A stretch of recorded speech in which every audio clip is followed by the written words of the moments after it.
இந்த அயோத்தியாவின் பிரம்மாண்டமான அரண்மனையில் 2 வயது ஆன பாலராமா தனது தெய்வீக அழகும் குறும்பும் நிறைந்த குழந்தை.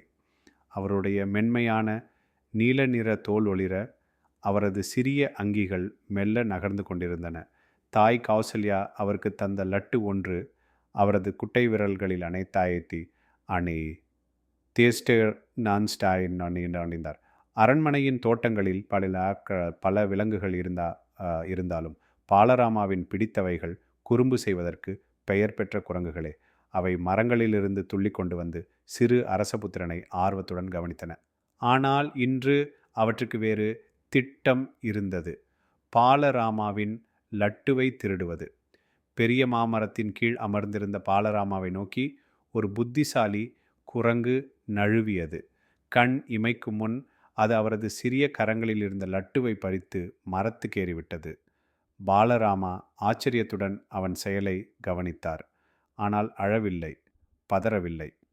மாறாக சிறு குழந்தை போல குரங்கின் குறும்பில் மகிழ்ந்து சிரித்தார். மற்ற குரங்குகள் உற்சாகமாக குதித்தன. ஆனால் பாலராமா ஒரு சாதாரண குழந்தை அல்ல. அவர் தெய்வீக குழந்தை. அவர் ஒரு இனிய புன்னகையுடன் தனது சிறிய கரத்தை தூக்கினார். திடீரென்று ஒரு மிருகத் தென்றல் வீசியது. மரங்கள் சாய ஆரம்பித்தன. லட்டுவை பிடித்திருந்த குரங்கு தன் விரல்களை கட்டுப்படுத்த முடியாமல் விட்டுவிட்டது.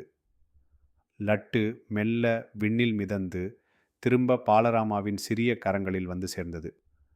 குரங்குகள் ஆச்சரியத்தால் அதிர்ந்து ஒன்றாக கூச்சலிட்டன. அவை ஒன்றையொன்று பார்த்து உடனே தங்கள் தலைகளை வணக்கமாக கீழே குனிந்தன. இந்த சிறு அரசபுத்திரன் ஒரு சாதாரண குழந்தை இல்லை என்பதை புரிந்துவிட்டன. ஆனால் பாலராமா கோபப்படவில்லை. மாறாக அவர் தனது லட்டுவை சிறிய துண்டுகளாக உடைத்து குரங்குகளுக்கும் கொடுத்தார். குரங்குகள் மகிழ்ச்சியுடன் குதித்து கொண்டே அதை எடுத்துக்கொண்டன. அதே நேரத்தில் தாய் கௌசல்யா தனது குழந்தையை தேடி வந்தார். குரங்குகளுடன் அமர்ந்திருக்கிற அவருடைய குழந்தையை பார்த்தவுடனே மகிழ்ச்சியில் கண்கள் கலங்கின.